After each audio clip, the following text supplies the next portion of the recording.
Pondok pesantren Al-Khazini ambruk dan menewaskan 67 santrinya. Tapi anehnya malah mau dikasih uang untuk dibangun ulang. Pakai uang APBN lagi. Gila nggak tuh? Masih waras nggak tuh akalnya?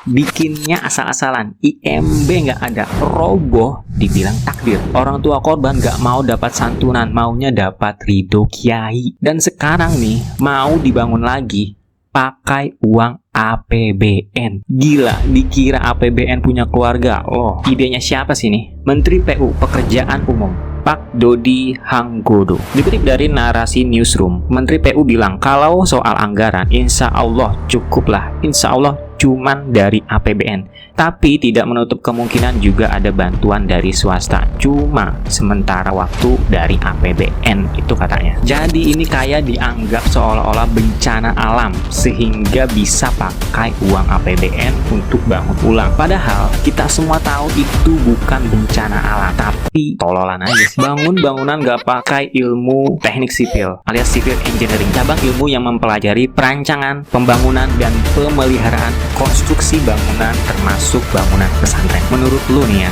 ini bencana alam atau kelalaian atau ketololan? Nah, ini ada lagi nih pengumuman dari Menko Muhaimin Iskandar Caimin bahwa pemerintah segera membuka layanan hotline khusus dan warga bisa melapor kalau ada bangunan sekolah atau pesantren yang terlihat rawan untuk ambruk. Buat apa nih Pak? Mau didisiplinkan atau mau bagi-bagi APBN? Gila sih kalau sampai kejadian. Kalau begini persepsinya ya udah kita bangun asal-asalan aja, nanti juga akan diperbaiki oleh APBN. Logikanya gitu kan? Mereka ngerti nggak sih? Mereka tahu nggak sih bedanya bencana alam dengan kelalaian? Terus harusnya gimana tuh Bang?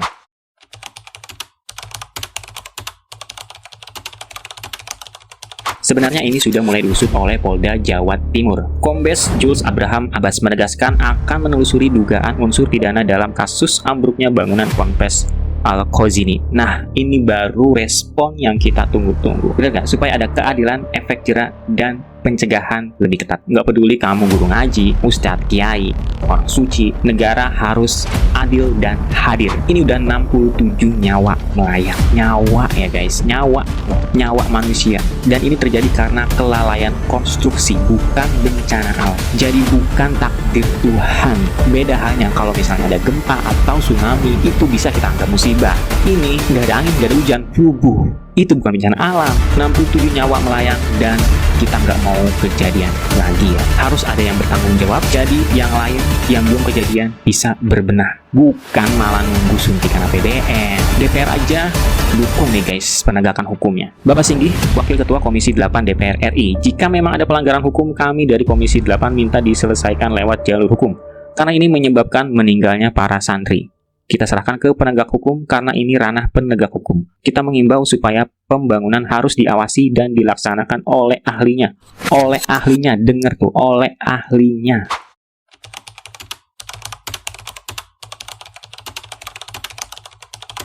Sebenarnya ada beberapa peraturan dan pasal-pasal yang bisa kita pakai sekaligus secara berlapis karena ini melibatkan banyak pihak ya. Yang pertama itu Undang-Undang Nomor 2 Tahun 2017 tentang jasa konstruksi. Dalam undang-undang ini penyedia jasa harus bertanggung jawab kalau misalnya ada kegagalan pembangunan dalam masa konstruksi. Dan bukan hanya sampai proyek selesai saja, tapi untuk jangka panjang minimal 10 tahun.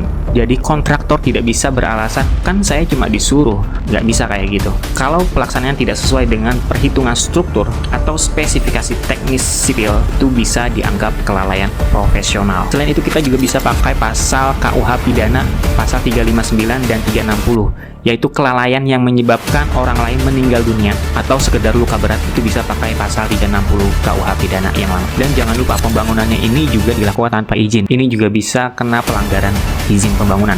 Selain itu ya, sebenarnya keluarga korban itu bisa mengajukan gugatan perdata dan minta ganti rugi. Terus siapa aja sih yang bisa kita minta pertanggungjawabannya nih? Kepolisian atau kejaksaan harus mengusut semua lapisan yang terlibat dalam kejadian kali ini. Siapa aja? Yang jelas kontraktor, pihak pengurus sampai pimpinan Ponpes, dan juga Pemda setempat. Pemda juga nggak bisa tutup mata dong.